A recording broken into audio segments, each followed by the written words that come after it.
what you want, when you want it, where you want it. This is The Mesh. Foot Candle Films. Film news and reviews from two guys who really like movies. This episode is brought to you by the Foot Candle Film Society. For a schedule of upcoming screenings and membership information, visit the Society's website at www.footcandle.org.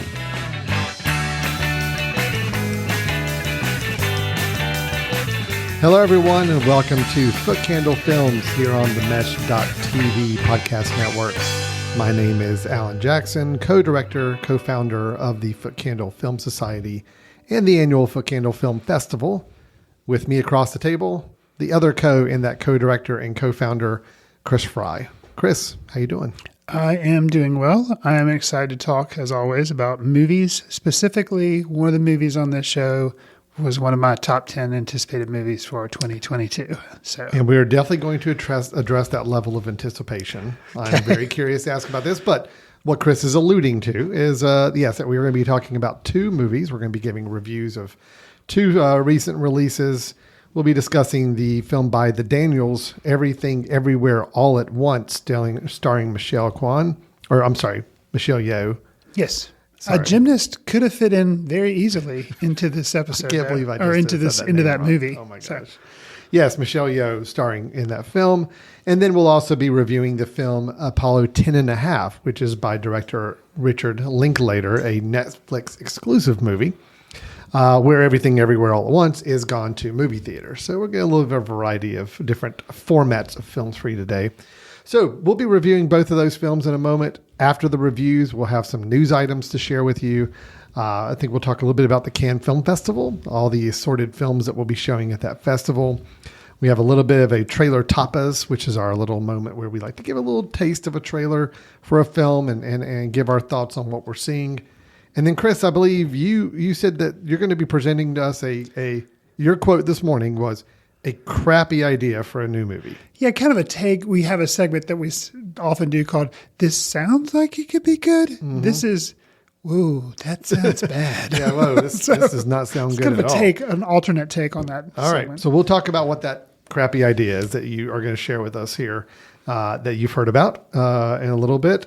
And then at the end of the show, Chris and I both have a recommendation of a film that we think is something you ought to check out. Kind of either it could be a new release that's available online, or it could be a revisited film that we just caught back up with recently. But either way, it's a film we're ready to recommend to you as something to check out. So Chris, we do have a lot to cover. As always, let's go ahead and jump right into our first review, which is the film Everything, Everywhere, All at Once. Mrs. Wang. Mrs. Wang. Mrs. Wang, are you with us? I am paying attention. Now, you may only see a pile of receipts, but I see a story. I can see where this story is going. It does not look good.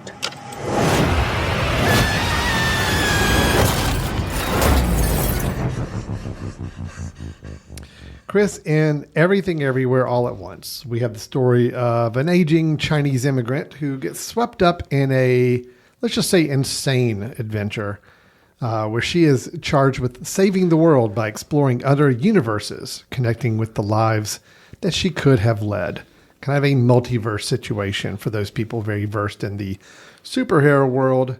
We have this now applied to this film. It does star Michelle Yeoh, as I mentioned earlier, and Ke-Huy Quan, who you may remember from Short Round in the Indiana Jones films, and also on The Goonies, which I think is kind of neat, seeing him back in the film as well. With also some interesting supporting roles by Jamie Lee Curtis, Jenny Slate, and James Hong. The film is written and directed by Dan Kwan and Daniel Scheinert, who are known as the Daniels. Now, Chris, you sang the praises of a film called Swiss Army Man. About a farting corpse that saves a guy's life. Yep. Yes. That was a Daniel Radcliffe film that the Daniels did. And you were a big fan of that. Yes. I will admit, I never caught up with that film, so I have not been able to verify. That's it. I'm with- out. I'm walking out of the podcast room. Well, this is all leading me to what I'm going to call the Chris Fry High Expectations Challenge. Chris Fry, Chris. Yes, me. You will sometimes champion a film pre-release that you are very excited about. As you mentioned, this film was one of your top anticipated films of the year. I knew as soon as we started to hear that this film was released here in the theater in our area that we would get to see. I know the anticipation had built. He reached peak Fry anticipation.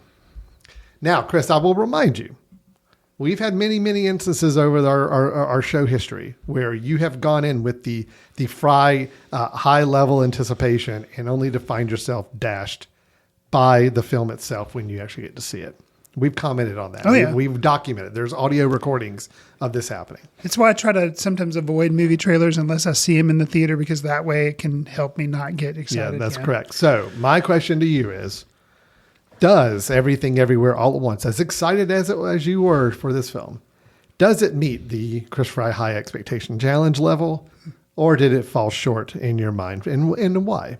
Chris? So it did. It met the challenge. Okay. I will not say this is a perfect film, but what makes it not perfect in a way makes it that much better. Okay. And what I mean by that is this film completely lives up to its title. Everything, everywhere, all at once. Yeah. I think one of the Daniels, do not remember which one, but he has kind of, and whether he was joking or whether he was being serious, has kind of made a comment on Twitter about like how this film kind of is a result of some of his ADHD. Okay. And I found that very interesting. Now, was he joking or was I don't know, but I can be like, yeah, I can see how there's just so much in here and you're just constantly battling between what exactly is going on. There are subtitles in this film at some points that, you're trying to keep, and they're not slowly put up on the screen. It's like they go pretty fast. And sometimes I was like, whoa. And it's also haphazard in that, which is, I think, a little bit more natural. They're weaving in between. Slipping in and out of English. And absolutely. So it's like at one moment you're like, oh, they're speaking English. I need to like shift my brain to listen to that. But now they've gone back to Chinese, back to the subtitles. Yeah. Right. And so it's just like, it's a lot. But I am so happy that this film managed to get made and that it's getting kind of a positive response. Not everybody. Some people are like, dude, I wanted something somewhere, one thing at a time. and that is your more typical films. They're a little bit more focused, a lot more focused. But I enjoyed something just so out there. Now, you reference past times when I've kind of shot myself in the proverbial movie-going foot. Recent example being Annette. Yeah. I was so excited about that film. And then I saw it, and I didn't think it was terrible, but it just did not live up to my expectations, and it dashed them. Although I still admire many things about that film. With this, it managed to meet my expectations. Yeah, there were some things, basically because there was so much. I've only seen this film once. Mm-hmm. I want to see it again, which is always a good sign, as opposed to Annette, where I was like, oh, it was okay, but not great. So a good sign to me is I walk out of a movie and I immediately want to watch it again. Yes. I do want to see this film again because some of the things, specifically probably in the first third, before I kind of figured out what kind of film this really was going to be, I was kind of like, whoa, what's going on? What are they trying to do here? And then it becomes clear, which some people have complained. You gave a short synopsis of what this film is about. Mm-hmm. After you see the film, you could say, well, this is much more I don't even want to ruin it. Yeah, don't. But you could say this is a kind of a typical this kind of story about a relationship going on. Mm-hmm. And you could boil it down to that and say, and basically they just threw all this other kind of, candy up on the screen to distract you. And that's all I want. And I hear that complaint, but to me, there was so much empathy and heart behind what they were trying to do that it worked. And I am not saying this is a perfect film, but to me, that in a way kind of made it that much more endearing. So I have babbled a lot. No, it's all good. So what I want to hear your take on it. Yeah, no, I'm right there with you. I really, really appreciate this film. It was a lot, and that's my one kind of drawback to it. And it's not a fault of the film; it's a fault of me and my ability to absorb things in a film that's just so packed with things that I did find myself overwhelmed, and I found myself kind of finding just things drifting as I went along. I do want to see it again, but because I just thought it was incredibly inventive and creative and funny. Oh my gosh, some really, really hilarious moments. But also, as you were alluding to, and again, not to spoil kind of where the film goes, but at the end of the film, you realize it's one of those things where when you get to the end of the film, you realize what the film is ultimately trying to do. Right. And it puts the whole rest of the film in kind of a different perspective for you. And that worked for me. I did not expect to be as moved Oh my gosh. as I was in the last. And bit did of you this feel like film. you kind of felt it coming? Because once you kind of realize where it's going, you're like, okay, Yeah, but I still. kind of, but then it just still like huge gut punch. Yeah, it was. Yeah. It was.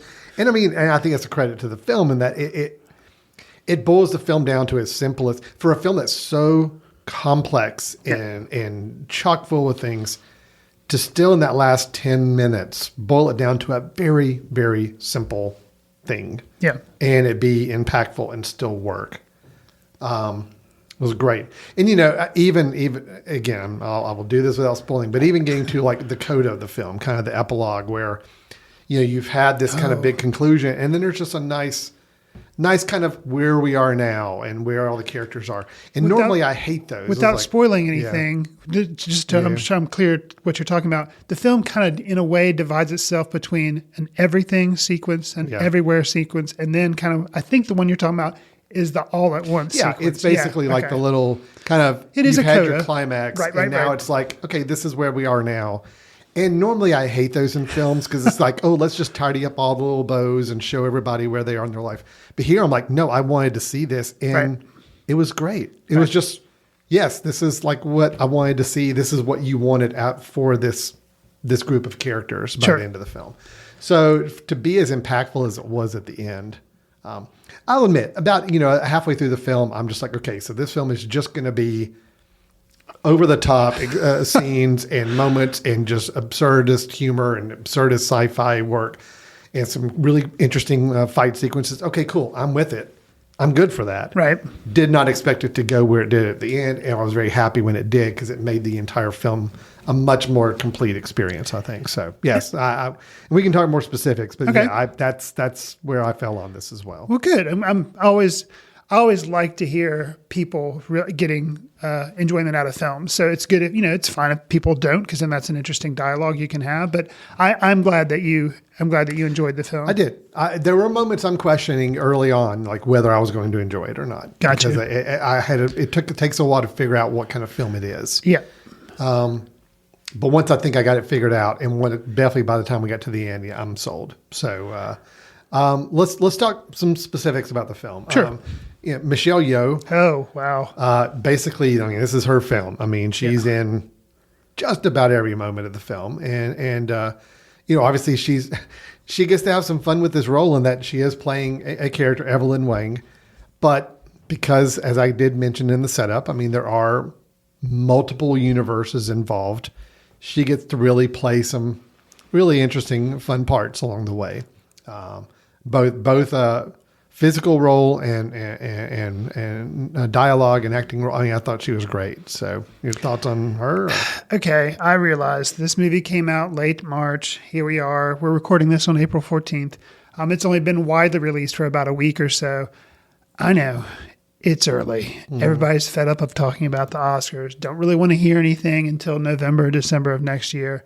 But I have to say, I am going to be hard. And normally we sometimes talk about how strong female lead performances. Sometimes we feel like, females don't often get a lot of those in film, or they don't, really dominant, strong. And like you're saying, this is Michelle Yeoh's film. So excited because I think it's a really good role for her. I really hope, and who knows what the rest of the year will bring us. I really hope she's one of the 5 nominees for Best Actress. And I know it's early, but I just really, it's kind of like her body of work and how good the film was, and such a, and it's a lot of the film is on her shoulders because she has to kind of communicate all these different things, different emotions, and I just can't say enough about how much I liked her central performance. And I'll say too, I didn't realize, because in my eyes, he's been off my radar. You talk about what's the Ki Young Kwan. There we go. And he, like, I liked him, sure, in Goonies, Indiana Jones. And, I've forgotten about him. He's not been on my radar, don't know anything about him. Didn't know he was in this film because I recognize him as like the 8-year-old kid running around in the Dodgers cap or whatever. But the moment I heard his voice, I was like, wait a second. It was like me pointing at the screen, with the meme that's DiCaprio from Once Upon a Time in Hollywood. That was me. And I think actually that might have been somehow how the first third, let's say, kind of got derailed for me, because I was so distracted by the fact that this guy was in this movie and he was great. And I'm like, dude, it was kind of crazy. So I thought he also did a really good job, because he is tasked as well with being in some different multiverse situations where he has to completely flip on what he's doing. And man, does he deliver. So it's one of those things. It was kind of, I will say, kind of like, although I knew going into Pulp Fiction, John Travolta was in it, but it was kind of those things where the Daniels have rebirthed this guy's career, or at least to my knowledge, brought him back, cultural consciousness, American right, the American perspective. True.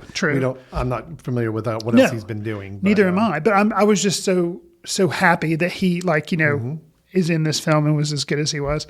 So yeah, so great. You talk about the other supporting performances in the film. Jenny Slate was not aware that she was going to be in this, maybe because A24, the production company, is also doing a movie for her, the Marcel the Shell with Shoes On, which that could be a trailer topic we could do at some other time. So I don't know if because she's in their studio that they also said, hey, come be a bit part in this movie. But I liked what she did in the film. And then you mentioned Jamie Lee Curtis. Yeah. She seems like she was, I hope, who knows, but that she was having a lot of fun. She really got to play against type for sure. And but was still really good. She plays kind of a tax advisor person. And just great. Just great. Yeah, no, all the performances are great. I call out too Stephanie Sue as the Joy, their daughter, and who has an interesting part to play throughout the film. We'll just leave it at that. And I thought she's a role that when it starts out and you meet her, it's a very kind of by the numbers kind of role. Sure. But then you realize it's actually going to play a much more impactful role in the story. So that was great. So acting top to bottom was good. Again, talking about the just creativity and inventiveness of the film that we saw, there are some moments in this film I'm still going to be thinking about, just from how absurd and funny standpoint. Just so many creative touches to the film. I'll call out just one situation I think is still hilarious. This idea that for them to be able to jump to another place, they have to perform some task that is so random. The idea is that you're kind of doing something that's so out of so random in time that it kind of allows you to have a break point to jump to another universe or another time period. Yes. And just some of the instructions that they're receiving on what to do to actually enact this change is, again, such a creative concept, such a creative idea. When it first starts happening, it has to do with paper cuts. I'm just like, what is going on? And then you realize you're like, oh, okay. I got you. I got it. I see what's happening now. And there's just one shot where I think there's 5 or 6 people who are all trying to transport at the same time, and they're all doing each unique, such bizarre things, because you realize that's what they're doing to jump. That's the kind of inventiveness about this film that just works for me. I just, how creative it is, and just those really, really random ideas. So it works. Oh, yeah. Again, as it's being thrown at you and bombarded during the film, it can be overwhelming. But again, as you kind of go backwards and look over what you just saw, it all works. It's just, you kind of have to just be ready to enjoy the ride. So Agreed. I mean, I'm without spoilers. Something again too, like you walk out of the movie, you say you immediately want to see it again. So on Letterboxd, that means it has to be at least 4 stars for me. So that's what this will probably end up being because I liked it that much. So I do want to see it again to try to slow some of it down in my mind to appreciate it more and see how high I'm actually am on the film. But when I can recall specific scenes, and it's more than like 1 or 2, because that means it just barely saved the film. But there were so many scenes in here that were standouts for me. And without spoilers, I'm just going to kind of give a quick list. A take on Ratatouille. Oh, yeah. Hot dog fingers. Yes. Fanny pack battle. And rocks with googly eyes. Yes. I will not continue because then I'll be like channeling Chris Farley and saying, do you remember that moment when? I don't want to do that. But yeah, there's just so much here that I appreciated. I will say, I mean, if I've got to give a criticism to the film, and there's not many to give, but yes, it's not even a criticism of the film. It's just there's a lot going on. It's a lot to process. It can be a little overwhelming to watch this film. I do feel like the film started to spin a little bit in place, probably at the 2/3 mark or so. Let's just say there's a conversation about a bagel. There are sequences with that, which great, so creative. I loved everything about it, but I just felt like we kind of just rinsed and repeated. Got you. 2 or 3 cycles, and I just felt like, okay, the film kind of needs to kind of get moving on, and that added, unfortunately, to this overwhelmingness where you're just kind of being layered upon layered upon layered of an idea, and I didn't think it had to be as complexly drawn or overstated and discussed as many times as it needed to be to still get the same impact at the end of the film. I hear your complaint, and I'm sitting here kind of, you can't see this, but I'm not, or people listening can't obviously, but I'm kind of nodding my head. Yeah, just a bit. I mean, I'd say there's probably about 10 minutes where it's just like, okay, got it. I see where you're going. I get the point. I understand it. It just is kind of repeated.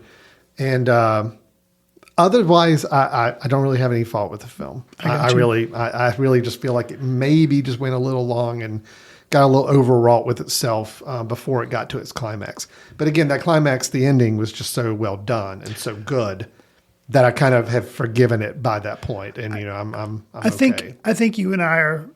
Yeah, I'm interested to see what a second viewing does, but I think you and I are on the same page because I was kind of the same way. I think in somewhere in between the second third of the movie and the final third, I was kind of like, yeah, I like this, but you are kind of spinning your cinematic wheels a little bit. And that's why I think the gut punch that was delivered surprised me as much because I'm like, yeah, I see where you're going. You're really pointing this out. You're maybe beating us over the head a little bit, but whatever. But then the fact that it was so still impactful kind of really knocked me back because I saw it coming.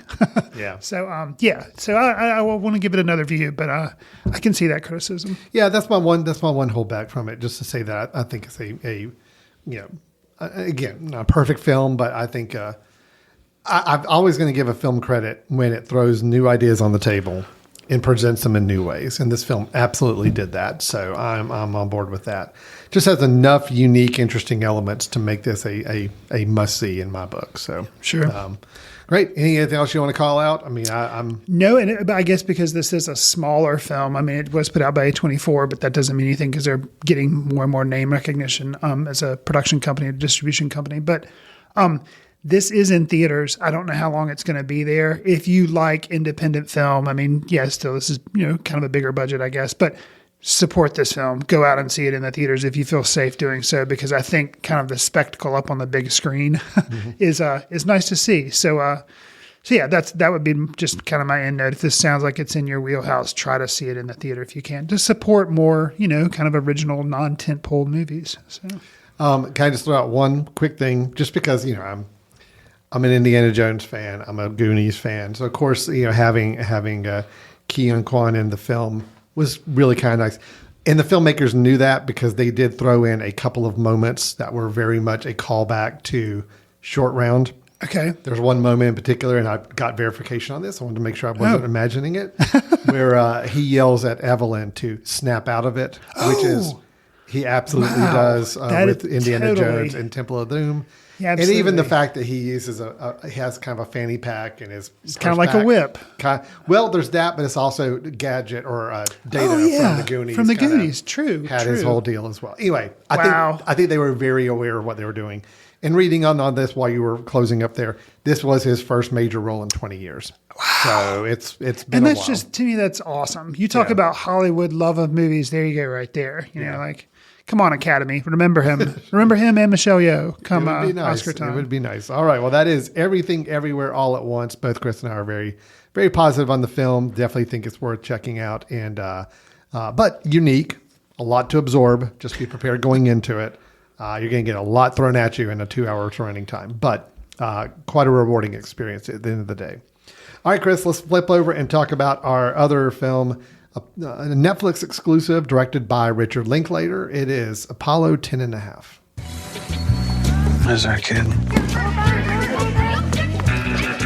Mission? For what? We accidentally built the lunar module. A little too small. How'd that happen? Listen, are you good at math? Yeah. Did you get a perfect 100 on every test? No. Okay. We need a kid like you to test this accidentally smaller version on the lunar surface and soon. Stan, you're our only hope. Richard Linklater, over his 30-plus year career, has never shied away from doing something different. From Slacker to Dazed and Confused to the Before trilogy, which was Sunrise, Sunset, Midnight, and the decades project in the making, Boyhood, he's always, tried to do little things different. With this film, Linklater returns to an animation technique he's used before in his films A Scanner Darkly and A Waking Life. With Apollo 10.5, A Space Age Childhood, it is a narrative film. You learn about a 10-year-old who didn't actually, or he supposedly is tapped to do the Apollo moon landing as a test, which I don't think actually happened, right? Unless that's something else Stanley Kubrick orchestrated, but I don't think that really happened. So you could say Apollo 10.5 can also be said to be a documentary of sorts in that it takes place in Texas, summer of 1969, and winkingly kind of mirrors a lot of Linklater's own childhood.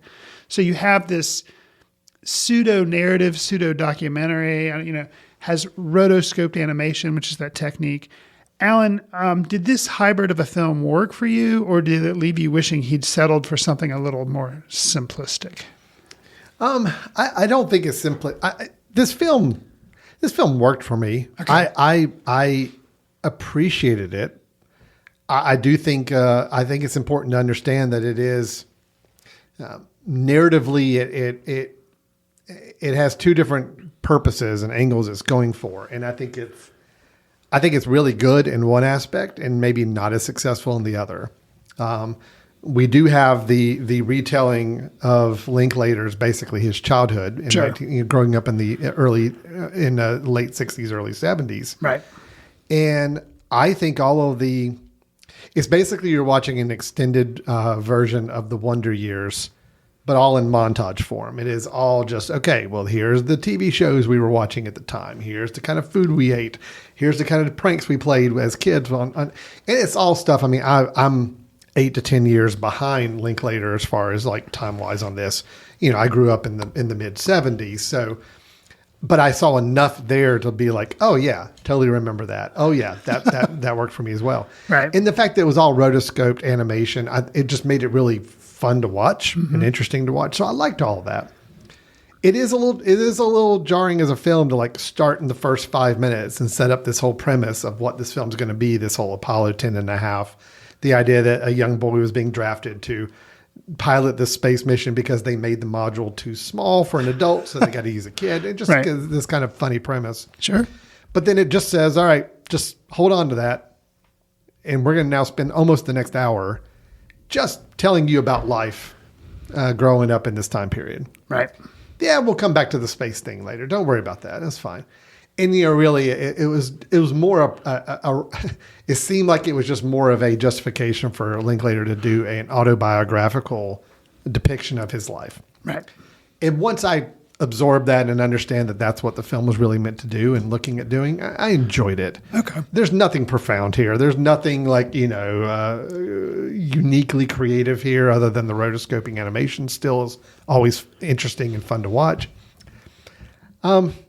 It's an autobiographical movie about Richard Linklater as a kid. And it had enough fun and interesting humor. And there were some really, really great moments in that kind of documentary retelling of his life. And I enjoyed it. Okay. It's a fine film. I mean, it's nothing that I'm going to go out and sing its praises, recommend everybody to go see.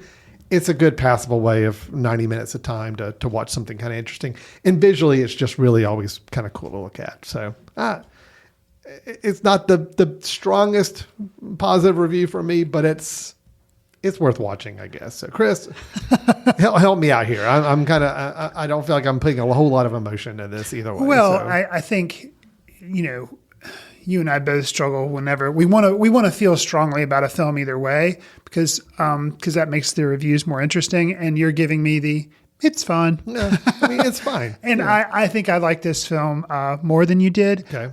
But I will say, warning people who hear about this film, it's on Netflix. If you have Netflix, it's technically free for you to watch, other than your time spent, which it does come in at a pretty trim, like a little over 90 minutes. Yeah, so 90 minutes. it's pretty goes down pretty easy. I will say, kind of as a caveat, if you're wanting something that sounds more like what you see in the first 3 or 4 minutes, where it's like this kid who is going on this secret mission to test out the Apollo and all that.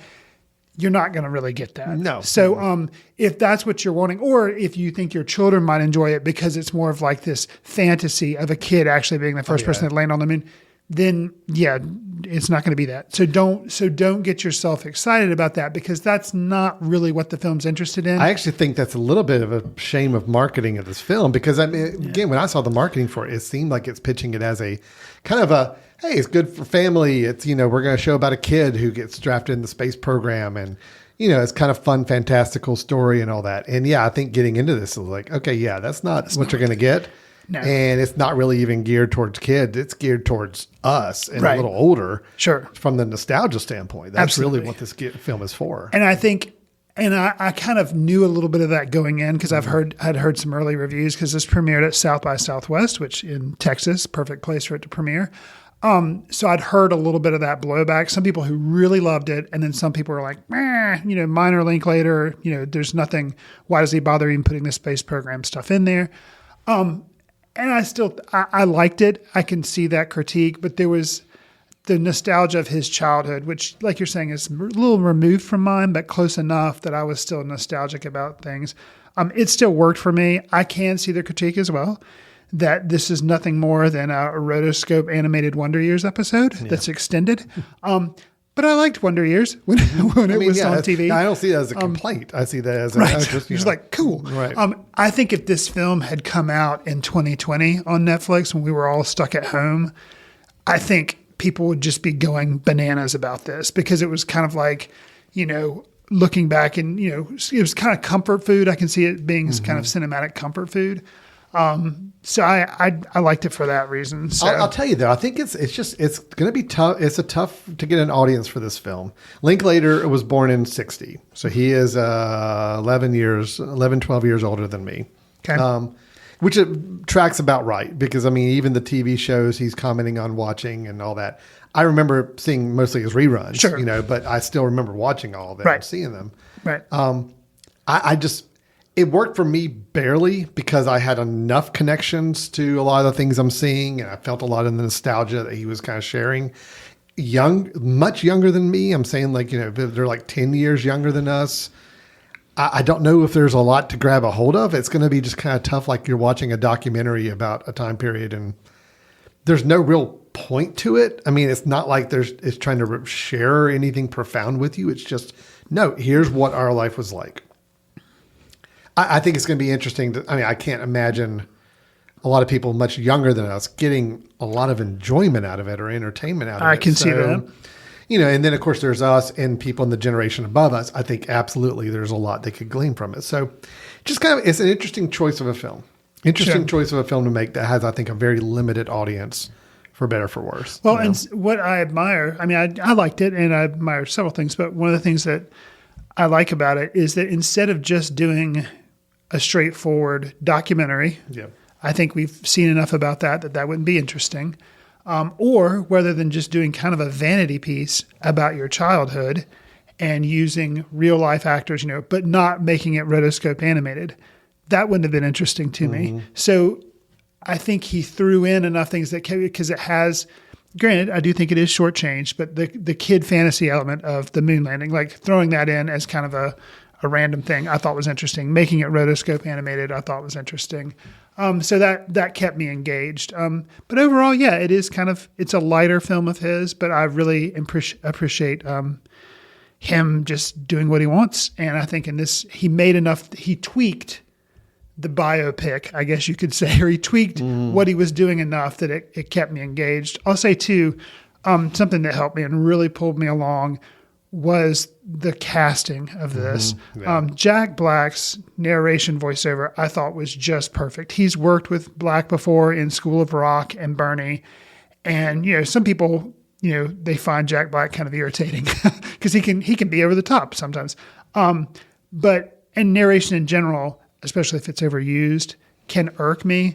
But that was not the case with Jack Black. It totally worked for me. And I thought a lot of the other voice/rotoscoping casting was perfect too. Bill Wise as his dad. Well, Bill Wise as the dad was my favorite. I thought he was so good. Okay. And even Lee Eddy as the mom. Right, The yeah. two of them just nailed it. I mean, their parts were so entertaining and so good. Right. It's authentic. I'm going to take a little Jack Black's narration.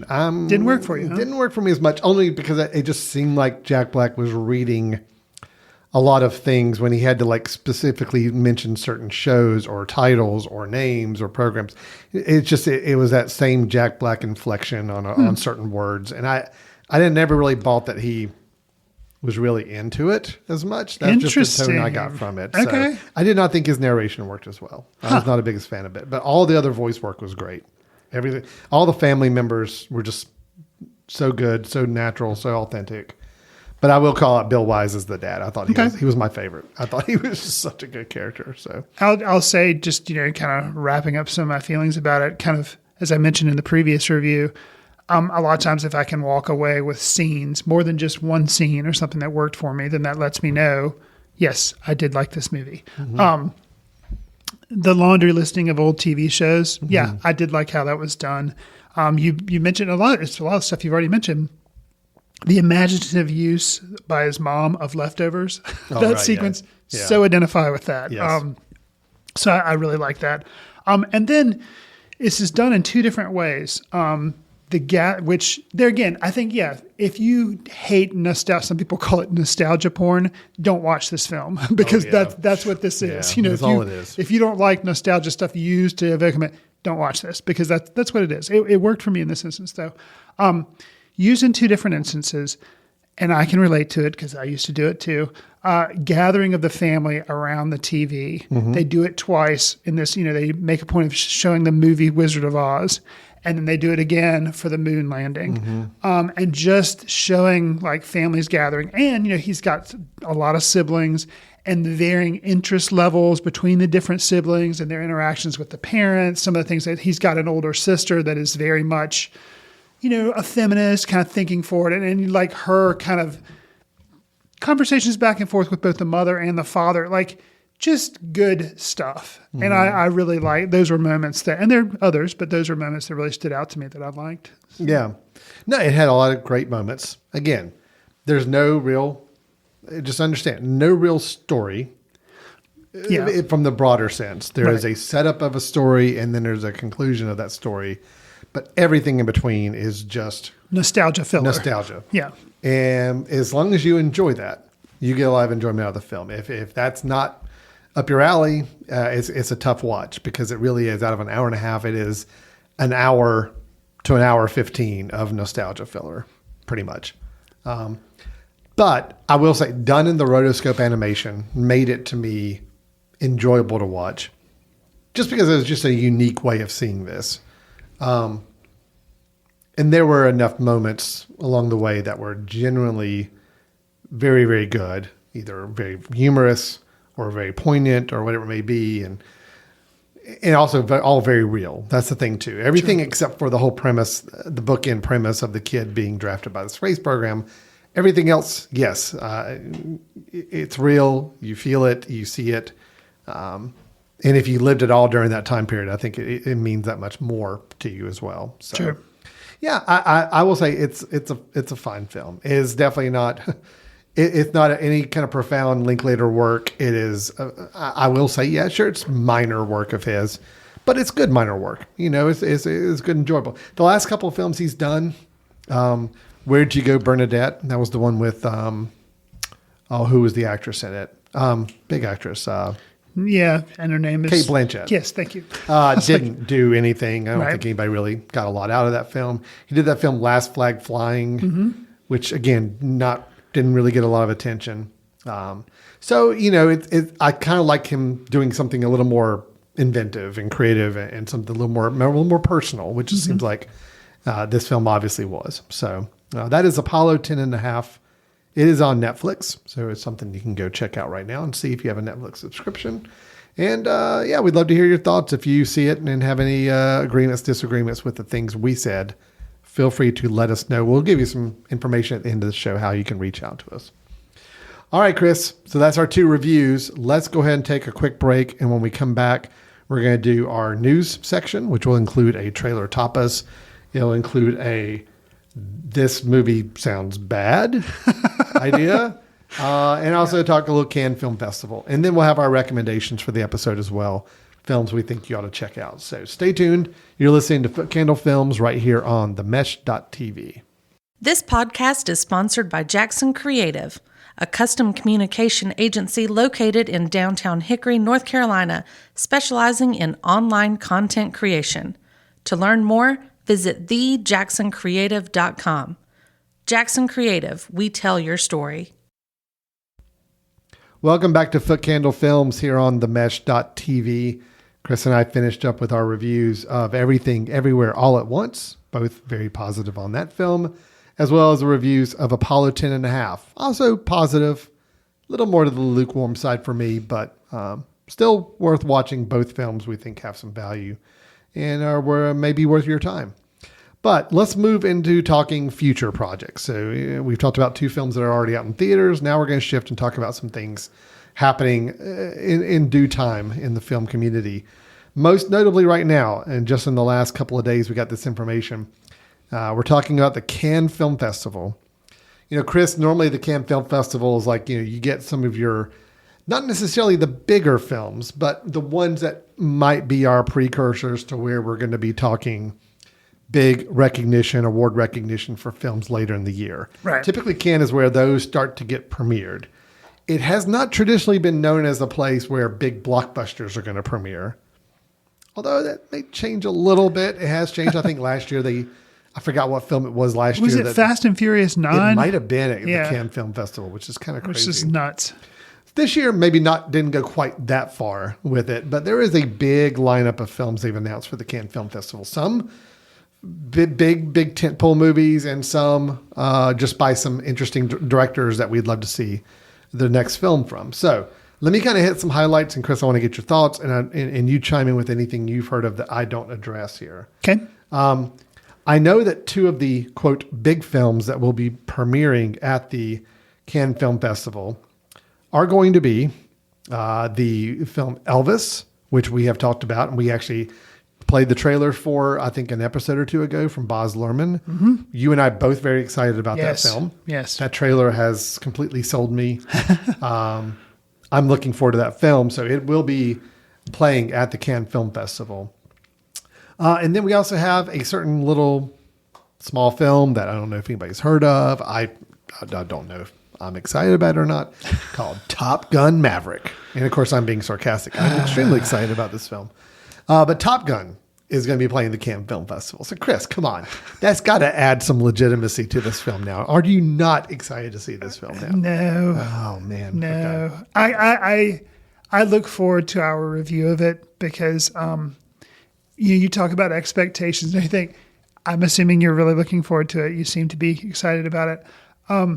I could not be less excited about seeing. If you told me Trolls World Tour Part 2 was coming out, I would be equally as excited to see that as I am Top Gun Maverick. Wow.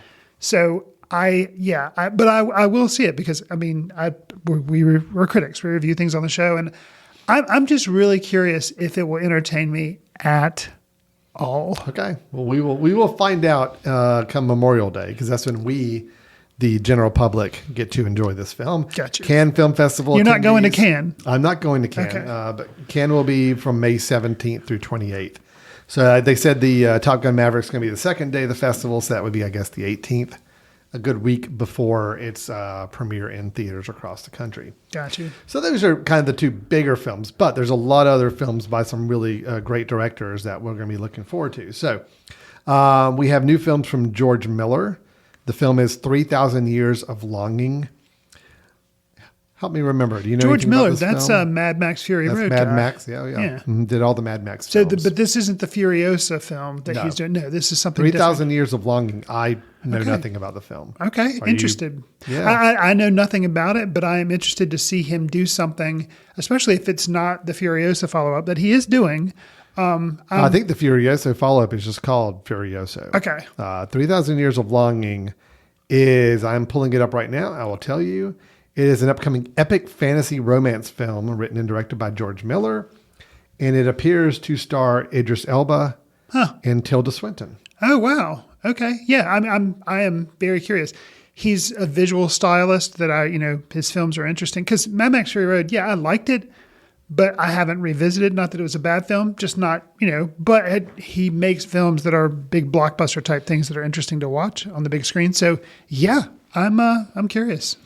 Yeah, so 3,000 Years of Longing by George Miller. That sounds interesting. David Cronenberg has a new movie coming out called Crimes of the Future that's going to be shown at the Cannes Film Festival as well. You know anything about this one? I do. That's actually going to be the subject of our trailer tapas. We'll get to that in a little bit then. We'll do the trailer for that Crimes of the Future from Cronenberg. Kelly Reichardt's got a film called Showing Up that's going to be playing there. Okay. And James Gray, a film called Armageddon Time. Whoa. That sounds heavy.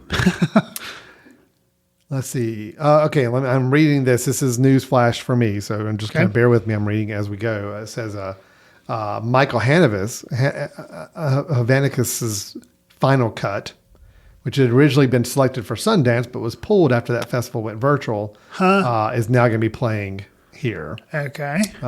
So interesting. yes, so we got some good, interesting films that are going to be coming to the Cannes Film Festival. Now, obviously, there'll be films that we'll have a chance to check out, hopefully in the months following afterwards. But anything else I'm missing there, Chris, on Cannes? Well, I'll say two other things. Both, I guess if you're reading an official list there, both of them are rumored. One has already been shot down. The other one I think could still happen. So first I'll talk about the one that got shot down. People were saying there was going to be a new David Lynch film that was going to premiere at Cannes, and supposedly it was one that he had done kind of on the sly that nobody knew about. It was starring Laura Dern, and he then came on record, I guess, and was like, no, I don't know what people are talking about. I'm not premiering anything at Cannes. So that got people really excited, but then he shot that down. Now, could he just be playing everybody along, pulling a No Way Home, Andrew Garfield? I don't know, but I don't think so. So that was too bad. But another rumor that has happened that supposedly might happen is Wes Anderson premiering Asteroid City. He just came out with French Dispatch, but that one had been shelved for a while because of COVID. So it's like he'd already started working on another project. So some people are saying Asteroid City may premiere at Cannes, which would be kind of cool to see. So Would be interesting. I mean, it is a long festival. I mean, it goes about 11 days. There's a lot of time, a lot of films that can be shown there. They've been known to sometimes pop in a surprise and just you find something that you didn't expect. So we'll definitely see. Oh, one film I did want to mention that I thought was an interesting one. It is an out-of-competition documentary film, so it's not going to be in the official competition of the Cannes Film Festival, but it is Ethan Coen doing a documentary. Oh, cool. So Ethan Coen, one of the two Coen brothers. We got to see, his brother Joel Coen's version of the tragedy of Macbeth on Apple TV just earlier this year. Well, late last year or early this year. right. But this is the other brother, Ethan Coen, doing his own project, and it's a documentary about Jerry Lee Lewis, the kind of controversial musician. Awesome. It's called Jerry Lee Lewis, Trouble in Mind. And that is going to be playing at the festival as well. Well, that's exciting. We had Joel's first kind of single outing as a director when he did Macbeth, and now we have Ethan. So it's like, hey, splitting up the Coen brothers means we get twice as many films from them. Cool. I'm in his first foray into documentary. That is interesting. Can't wait to see that. All right, so that is the Cannes Film Festival coming up here in May, and we're going to be excited to kind of see where it goes. And of course, it's all just the build up to the world premiere of Top Gun Maverick, which we will absolutely be reviewing on this show, Chris. Right. Yeah, and Go all ahead their and marketing prep yourself. material for all the millions of trailers I'll see before now and then. I want them to see like official selection of Cannes. Like I want that to be in their marketing I material. want the little leaves on it and everything. I wanna see Absolutely. that. All right, Chris. So we already kind of mentioned what our trailer for Trailer Tapas section was going to be. And the trailer it sounds like the new Cronenberg film, right? Yeah, it's called Crimes of the Future. I'll just set up before we watch it here, and you listen to it. The kind of tagline, little description here is, as the human species adapts to a synthetic environment, the body undergoes new transformations and mutations. With his partner Caprice, played by Lea Seydoux, Saul Tenser, who's played by Viggo Mortensen, is a celebrity performance artist. He publicly showcases the metamorphosis of his organs in avant-garde performances. Timlin, played by Kristen Stewart, is an investigator from the National Organ Registry, obsessively tracks their movements, which is when a mysterious group is revealed. Their mission to use Saul's notoriety to shed light on the next phase of human evolution. If ever there was something that sounded like a David Cronenberg movie, Yeah. this sounds like it. So let's watch the teaser trailer. All right. Here's the teaser trailer for this. We'll be back in just a moment.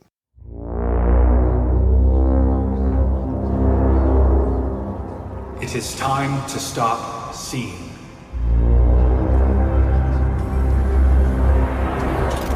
It is time to stop speaking.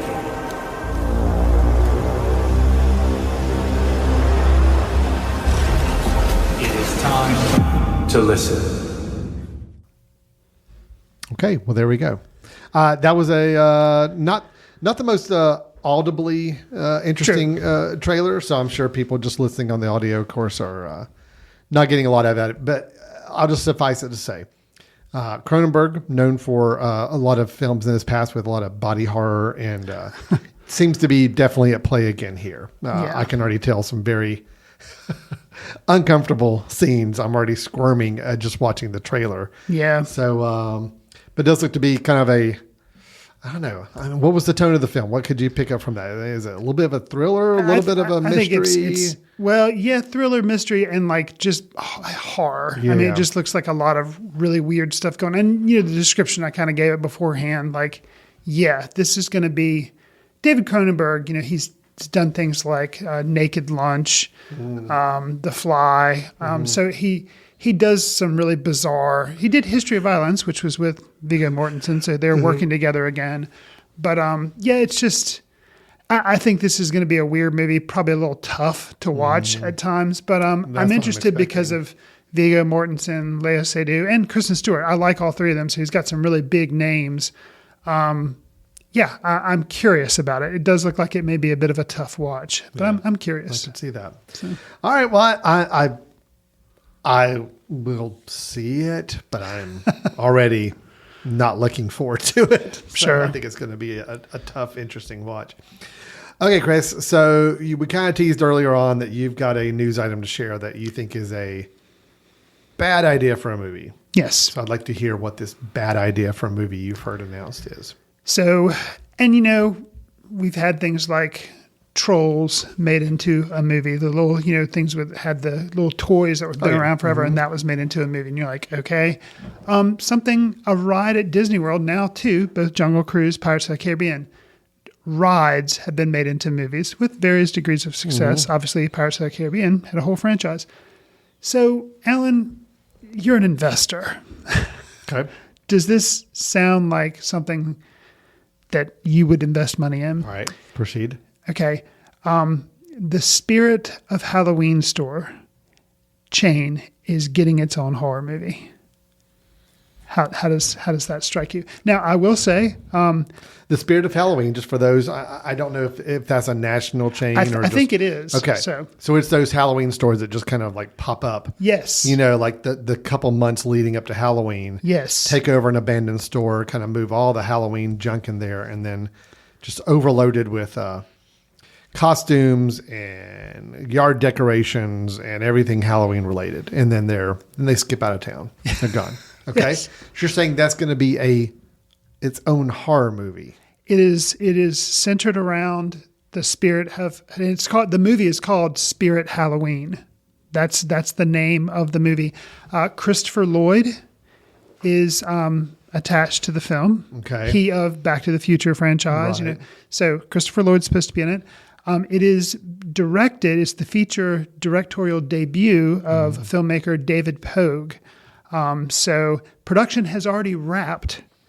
And it's scheduled for a POAG. I'm not sure exactly how I was just POAG, but David POAG. Yeah.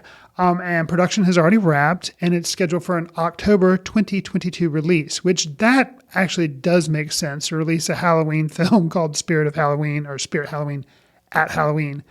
But outside of that, I don't know. It just seems like that's a really weak premise for a movie. All right. Well, I'm confused. Okay. Because I'm looking up. I see a David Pogue. I see POAG. Yeah. Okay. I got, and I see a storyline. I see it on IMDb listed. Okay. I see a poster for it. Oh, okay. I have not seen a poster for it. But the poster actually has that it was playing at the Nashville Film Festival in 2018. What? And it was a selection for the Atlanta Film Festival screenplay competition in 2018 as well. But it has now as a release date of October 2022. Huh. Yeah, the poster does not give me a lot of confidence. So, well, let me see. You want to see the poster? Oh, wow. That is the poster for the film. Huh. So it was a script competition winner, apparently. Yeah. Or so, interesting. Yeah, so it sounds like it's been produced for a while. Just now they're just is getting this a straight to distribution. Netflix? Is this year's Hubie Halloween, except it doesn't star Adam Sandler? It could be. Also stars Rachel Lee Cook. Okay. Actress. That's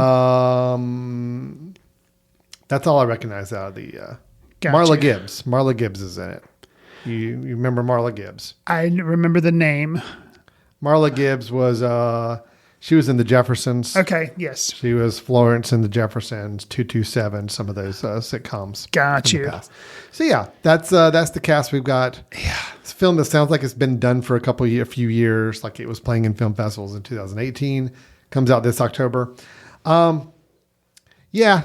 Well, I've actually got a description for it. It's like when a Halloween store opens a deserted strip mall, three friends thinking they're outgrown trick-or-treating decide to spend the night locked inside. Oh, Their night wow. of spook-filled fun soon turns into outlandish survival.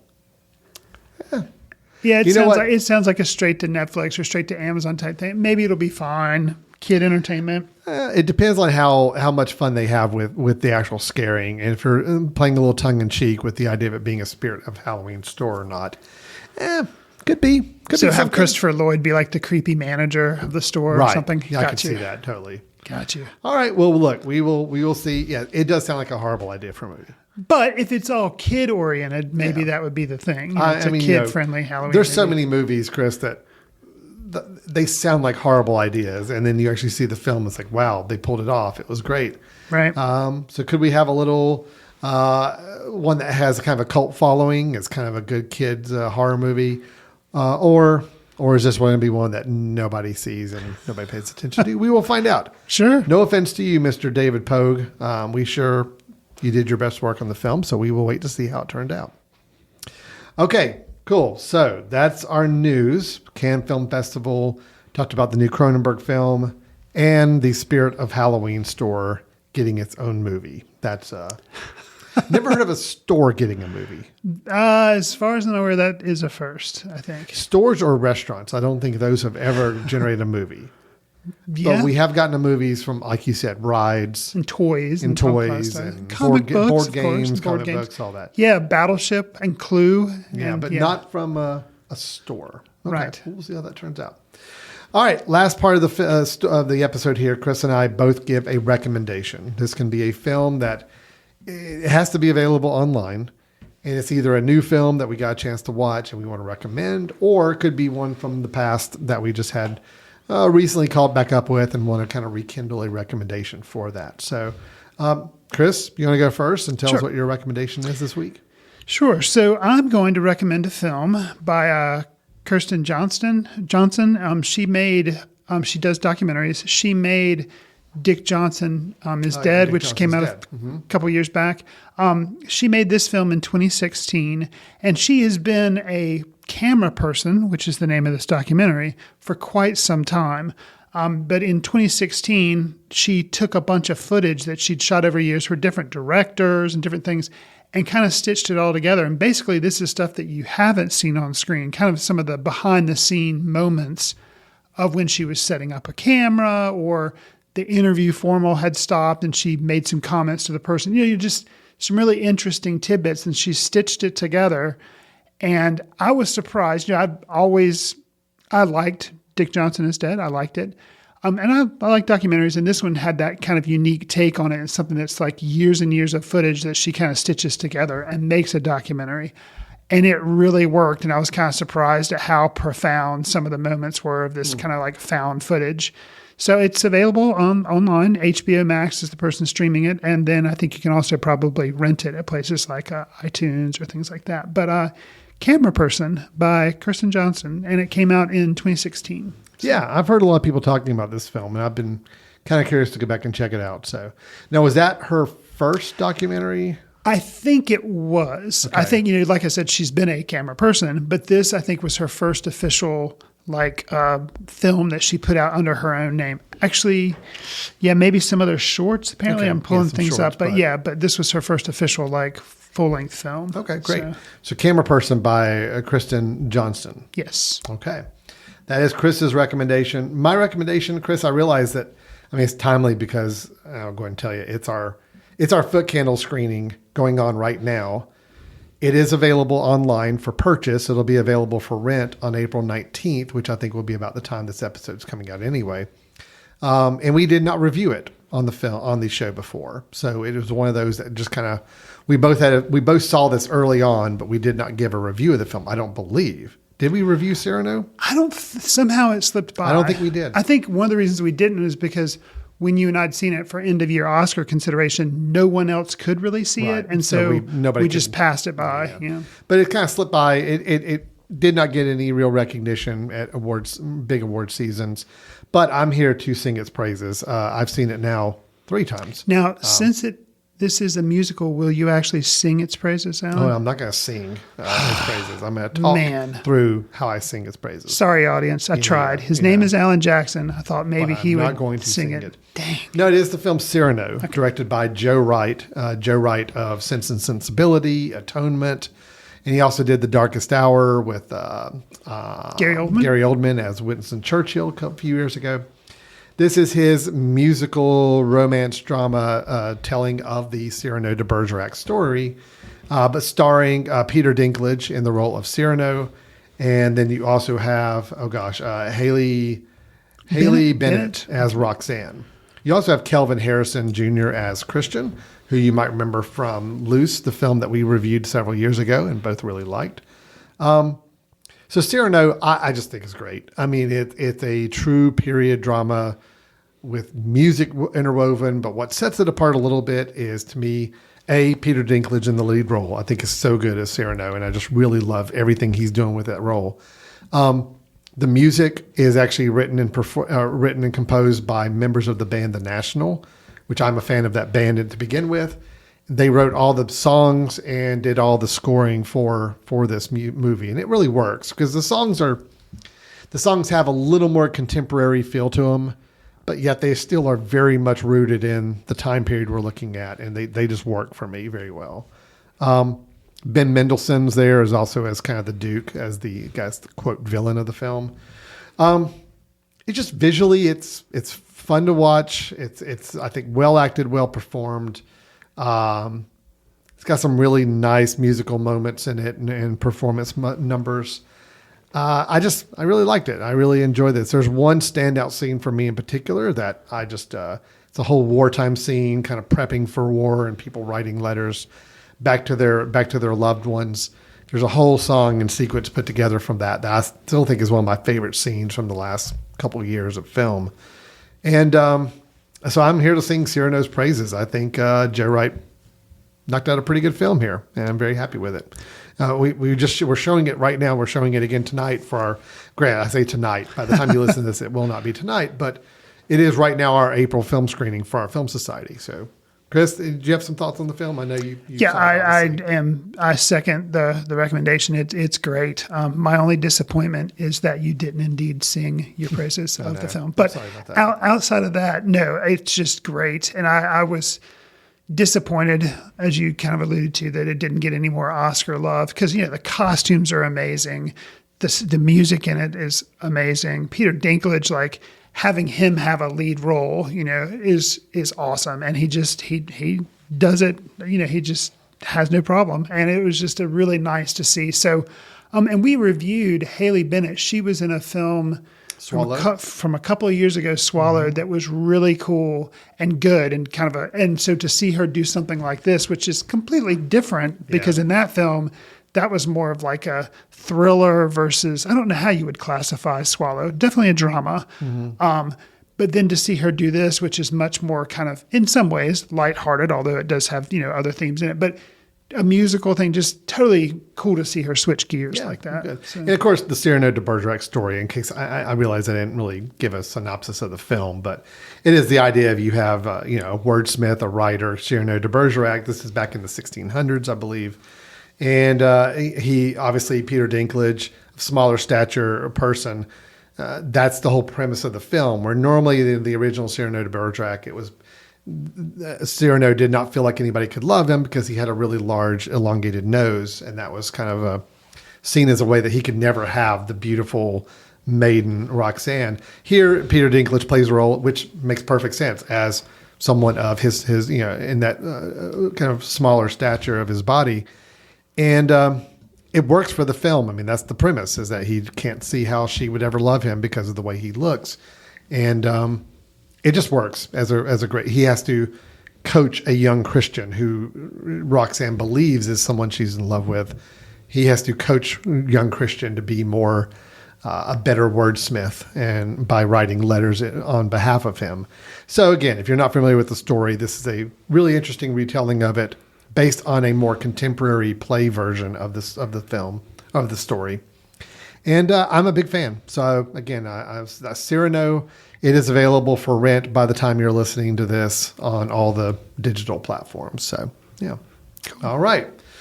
Well, I think that wraps us up for today, Chris. So our review recommendations were just of Camera Person documentary and the film Cyrano. We talked about our news items with Ken's, with Cronenberg, with Spirit of Halloween. I'm surprised that even made it into the mix here. And then, of course, we had our reviews at the top of the show. Everything, Everywhere, All at Once. Go see it. Positive reviews. Apollo 10.5, sure, check it out. Why not? If you got an hour and a half to kill and you know anything about growing up in the late 60s or 70s, you'll probably get some things out of it. So, all right, Chris, if anybody has any thoughts, feedback, or questions on anything we talked about, how can they get a hold of us? You can send us an email at info@footcandle.org. You can follow us on Twitter @footcandlefilm. Al and I also are on Letterboxd. You can kind of track what we're seeing, and sometimes we leave little reviews on there. Do us a favor, give us a star rating, write a review, share us with your friends on whatever service you receive your favorite podcasts. It'll help us reach new listeners. We'd appreciate it. Last but not least, the Foot Candle Film Festival is still open for submissions. The deadline is the original deadline is May 1st, and then there's a late deadline of June 1st. But if you submit before then, you can save a little money. For those of you listening who are not filmmakers and just lovers of film, the dates are September 21st through the 25th. So go ahead and get that on your calendar and try to come join us if you can. Yeah, absolutely. We're looking forward to a great year. It is our 8th year, right? Yes. Okay, 8th year of our festival. So very exciting there to have that coming up this September. There'll definitely be a lot more information coming along in the coming months as we talk about that. All right, everyone. Thank you so much for listening. We hope you enjoyed it, and we will look forward to talking to you next time when we have some more movies to review and news to talk about. Until then, take care. Thanks. See you in the ticket line. Watch films in the company of like-minded people in the dark. Watch films in the underground. We won't let anyone know where you are. The films that don't make it to Carmike at the mall, or ones that were famous when Grandpa would watch films out of the reverence of the heritage of an art. Watch films through the courtesy of Foot Candle Film Society. Special thanks to Carpal Tuller for the show theme music. For more about Carpal Tuller, visit www.carpaltuller.com. You've been listening to The Mesh, an online media network of shows and programs ranging from business to arts, sports to entertainment, music to community. All programs are available on the website as well as through iTunes and YouTube. Check us out online at themesh.tv. Discover other network shows and give us feedback on what you just heard.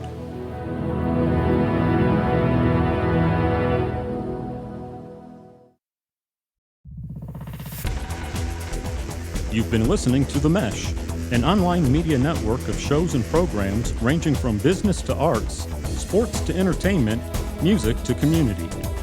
All programs are available on the website as well as through iTunes and YouTube. Check us out online at themesh.tv. Discover other network shows and give us feedback on what you just heard.